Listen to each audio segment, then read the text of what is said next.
We all make mistakes.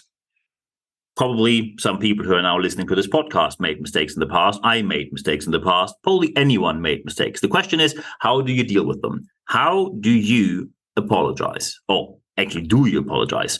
Probably many people who now hear this podcast think, well, I had quite some experiences in my work life, and the apologies were somewhere in between non-existent to really bad. And the question is, why is this bad? Because there are moments where you say, it is unambiguously a mistake of that person. There are moments where it's important to act. And there are moments where it is absolutely crucial that the offender takes care of what happens next. And the most decisive moment is the apology, because anyone makes mistakes.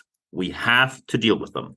When you now say I had rather bad experiences, and I hope that some people who listen to this podcast say that they made good experiences, because that also happens, unfortunately, it's the minority who was able to do a proper apology. Some people now will say, Niels, your podcast is always based on science, and there is no way that there is science about how to apologize. You're wrong. There is science about how to apologize. Dr. Aaron Lazar wrote an excellent book. You can, of course, also read his papers, but his book is on apology. That's the title. Fair and Gelfand wrote a book, When Apologies Work, and Byrne published about how apologies can foster happiness in the workplace. So how apologies can have a positive impact on when you admit to have done something wrong. And why do I talk about this right now? So first, I received this topic a month ago, and it built up by time. It became more frequently, probably because we're now facing the end of the year. Pressure builds up, especially for sales teams, to reach the goal, reach the annual goal. We don't know what's coming next. We don't know how the economy is going to develop, And then behavior might become a bit, let's say, strange. But there's also a very tangible aspect about this podcast. I'm talking about a case that happened last week, and it's the case of Richard David Precht, a German so-called philosopher who in a podcast said, and I apologize in advance to the Jewish community for what you have to hear right now. In a podcast, this philosopher who was all over TV, and I don't mean private TV station, some Fox-ish propaganda channel. No, I mean serious, publicly financed TV where everything should go reasonably well when it comes to facts. And Richard David Precht in the podcast with Markus Lanz, it's already a podcast where ego is pretty much omnipresent, a bit ubiquitous, to say the least. He said, when they talked about different religions, he said, Orthodox Jews are not allowed to work. There are only a couple of exceptions, for example, financial work or diamond trade. It is this moment where you think, when will these anti-Semitic prejudices end? And by the way, Markus Lanz, the host of the podcast, actually agreed, which makes it even worse. Immediately, the scandal escalated. And now we have to talk about, how can you deal with that? How do you apologize? And of course, at the end, I will tell you how they dealt with that and if that was good or maybe not. We will see.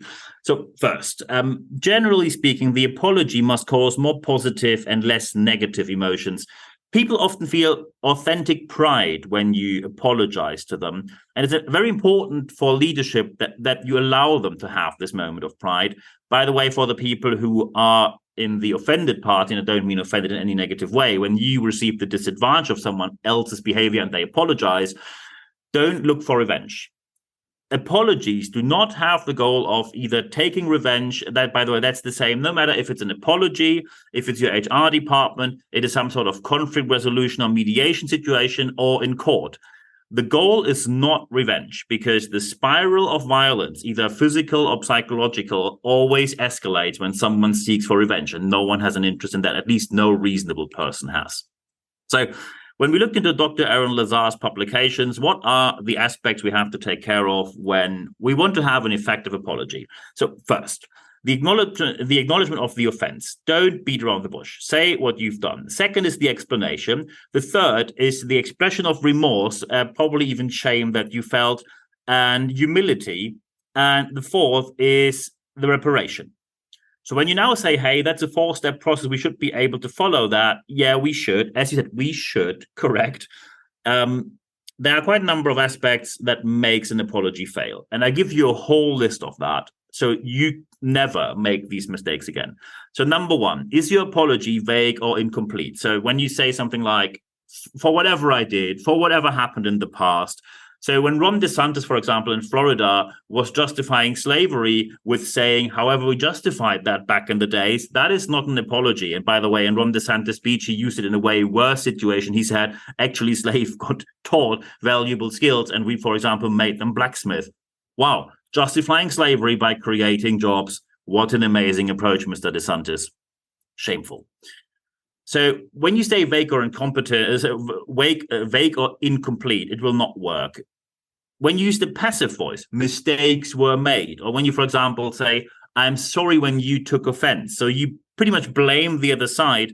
That does not work. And also when you make the apology conditional, if mistakes have been made in the past, for example, if or when, especially if, when you use that, you probably already communicate that you're not convinced that any offenses were made. When you want to make it even worse, question if the victim was damaged at all, or minimize the offense to the degree people might have been hurt, or to the degree people were affected by the situation, blah, blah, blah. If you question this, you're already in free fall with your apology. When you simply say sorry, but no one feels the empathy, but you do not acknowledge any responsibility, this makes it worse. If you apologize, for example, to the wrong party, because it probably is better in the corporate game, or when you're in the public sector, you probably think when you apologize to that party, the other party decides on your application for the next promotion. So apologizing to the wrong party doesn't work. Apologizing for the wrong offense. So, for example, you do something wrong, you don't want to talk about that, so you apologize for something which is way back in the past. So you say, hey, I've given some apology. Isn't that already a good thing? No, it's not enough. General rule, if you do not accept responsibility, you will fail. In one way or the other, you will. An effective explanation, by the way, always contains of a couple of aspects. So first, show that it was neither intentional nor personal. And by the way, if people see that it was intentional nor personal, don't claim it wasn't, because it can be seen pretty obviously. I went through this. Even associations in the speaking world wrote emails against me and thought I will never see them. And of course, they were leaked immediately. And it was ravagingly homophobic. And that's just a couple of years ago when this happened. So when you say it was neither intentional nor personal, be sure that it really wasn't.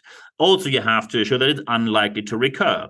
An ineffective explanation is when you make something up, or it's very shallow, fraudulent, or whatever. People will find out. The apology is not your next attempt to get away with it. Very difficult for many is the reparation. It can happen in a real way, for example, with compensation, or you give people anything they want, or in a symbolic way. For example, you do something you normally haven't done, so people see an effective act of remorse. You can, for example, when there was a physical damage, offer a replacement or a restoration. In the corporate world, often you work with gifts or, for example, honors when people called something out of which they received damage in the first place, but then you saw that them calling it out was a good thing. You give them honors. Always, especially in the working world, please consider financial aspects, because saying thank you for helping us doesn't pay the rent. Financial aspects are part of this game, and we don't have to beat around the bush here. Financial aspects must be part of the game in the working world. When, of course, there are aspects which are irreversible. So, for example, you harmed someone in their honor, dignity, or even a physical way, or there might even be casualties. You cannot reverse time. However, you have to show that there's a commitment to change. And, of course, there will be a tangible punishment for the guilty party. It can be in many ways a demotion, a financial fine, having to leave the company or whatever else. Again, for the people who receive the disadvantage here, when you were the victim, do not look for revenge. It doesn't lead to anything. It only makes situations worse. And I know how difficult this is. I've been robbed on the open streets for being gay multiple times. I've been spoken down to in many different aspects. I'm going to speak about my industry at the end of this podcast as well. Revenge does not lead to anything as hard as it may sound, because it feels so good to look for revenge. It doesn't make any sense. Stay away from it. You only make the situation worse for yourself, for the other person, and for many people who were not even part of the whole thing. Suddenly they become part of that. Very important is, as soon as you look for forgiveness as the offender, forgiveness happens spontaneously. And by the way, forgiving does not mean to condone. However, there will be a time where people say, look, I am over it. We now move on from here.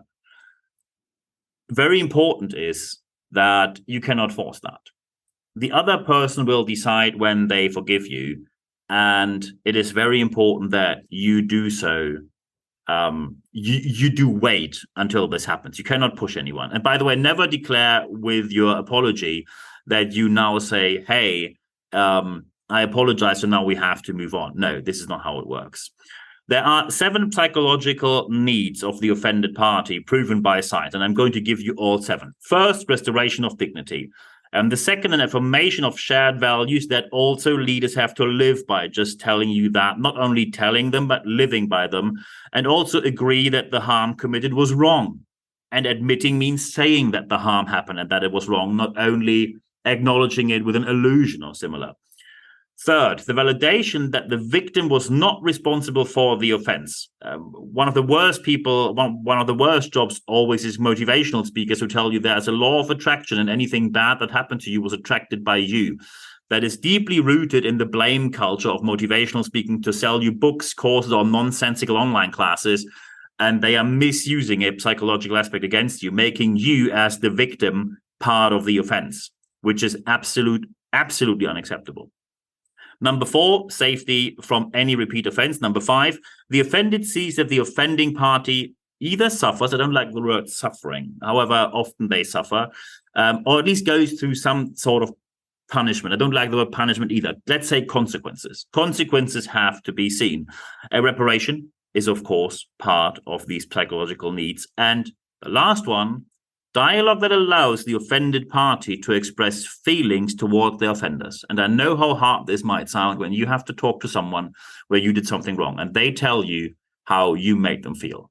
This will affect you, and that's also part of what you have to go through. If you don't give them the dialogue, if you only tick 6 of 7 boxes here, probably everything you did was in vain. Tick 7 out of 7. Forgiveness comes spontaneously. So you cannot force anyone to forgive you.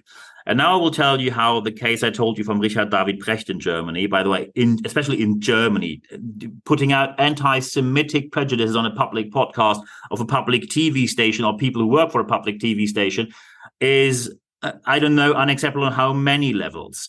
So what are the consequences here? And here we go. They put a disclaimer in front of the podcast where they said, something happened in this podcast. We're sorry about that. Then they cut out the part where the anti-Semitic prejudice was stated, and that was it. No removal from TV stations, no pausing their appearances, no financial consequences, absolutely nothing. And it got even worse. Richard David Precht, the offender, said, it wasn't meant that way. It was misunderstood by the people. So he made the people who are the victims part of the offense. Every time I hear, especially in the English-speaking world, I'm sorry if you took offense, that makes you an offender again. So if you're unable to apologize, you shouldn't be leader of anything, anywhere, at any point in time given. However, it's not the only place where this happened, but there are some places where at least it goes reasonably well. Mainz, a football club in the German Bundesliga, chucked out a player who made anti-Semitic comments, and they said, thank you very much, thank you, no thank you, and out you are. And they didn't wait for it, they heard it, and next day the player had no contract anymore and so far doesn't even have a new club. Way worse was FC Bayern Munich, where Mazraoui made completely unreasonable anti-Semitic comments, and then they said, we're very sorry, we talked with the player, and the player's very sorry, blah, blah, blah, blah, and the player stays on the team. The only thing this player did not like was the consequences he faced. He didn't show any kind of proper remorse, and as we see, there are no consequences. Shameful leadership by FC Bayern Munich, a worldwide known football, for the American listeners, soccer brand. And in my industry, it is horrible all over the place. It is a non-regulated industry. There is no trade body. So if any association tells you they are the official trade body of that industry, they're not. Full stop, they're not.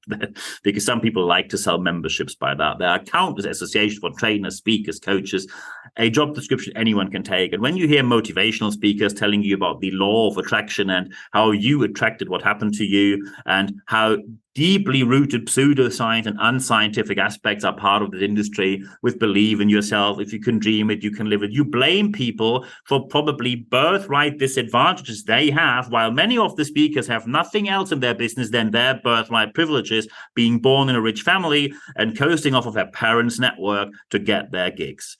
I'm coming from a public service family. I worked my way into self-employment and I worked hard for it. I see the injustice every single day. And the worst thing are the associations in my industry, the so-called associations, I have to say, including some associations only, that's not in the English-speaking world, by the way, some associations only allow that the ethics committee can only be called by other members. So when you are a non-member and you criticize something, you can't even access their ethics approach or their ethics process, which clearly shows that they know what's going on there. However, I have to give them I have to give them praise for one thing. Quite a number of the bad leaders were removed, especially now at the end of this year. Really, really catastrophic leader will be removed and replaced by someone who can only do better. It is probably not even worse to do.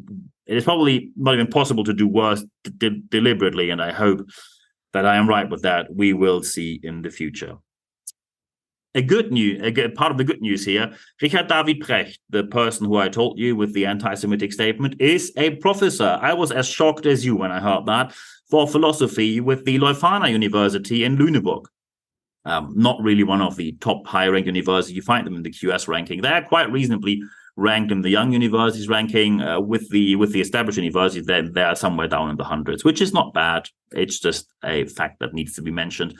And the Parliament of Students now demanded that the professorship of Richard David Precht has to be revoked, which of course it should be for these statements. However, the university leadership hasn't said anything as of yet, at least not until I recorded this podcast. So let's hope that they come to senses and remove this person from the professorship, that this person clearly cannot be on any more in the future.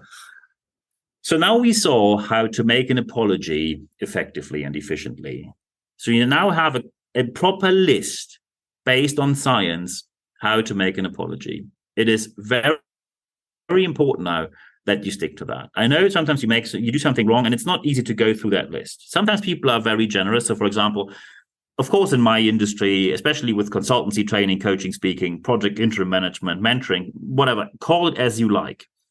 Sometimes you have disagreements, and especially in the climate today, it can become reasonably rough. If someone says sorry, I genuinely move on from there, because in my opinion, there is no point in holding on to what happened in the past. We all have to move on. However, that's my point of view. Other people might say, I need more time. And then it's perfectly fine when they need more time. And also sometimes you can say sorry, and you can say sorry, and in the future, we avoid any contact, especially in the self-employed industry. You can say with that person, I don't work together anymore in the future. And there's quite a list of, for example, motivational speakers I do not share stages with, and event organizers are very much aware of that. Very important is stick to what science tells you here. It is proper evidence how it works. And although the times might be tough when you do it, always remember, when you are the offender, it is your job to make it right. And today we talked about how you can do it right. And with that, I wish you all the best. And of course, there's probably now the point where you say, well, I have 28 aspects that I need to discuss on that. Happy to do so. Just drop me an email. nb@nb-networks.com is my email address. And then when you drop me an email, we just take it from there, and then we can have email exchange. And by the way, this episode happened because of emails, and this topic piled up until the end of the year, probably now because the pressure is now getting a bit more tough to reach end of year goals. Of course, you also find me on different social media platforms, might be LinkedIn or Instagram or Facebook. Feel free to add me there as well. Preferably LinkedIn. That's my main means of communication on social media. Another aspect, if you want, that's the second aspect I always recommend. If you want to talk to me live, of course, we can just write an email and then agree when we meet. However, there's also live sessions. When you go to expert.nb-networks.com, I also put this in the show notes of this podcast. When you register your email address there, you only receive one email every Wednesday morning. It's 100% content, ad-free guarantee, free access to anything I published. So no paywall, no nothing. And also you see when the next live session is going to happen, which of course for all of our readers happens at no charge. And the third aspect is the most important one. Apply what you heard in this podcast, because only when you apply what you've heard, you will see the positive aspects in your organization that you probably want to hear. And I wish you all the best for that. And at the end of this podcast, there's only one thing left for me to say. Thank you very much for your time.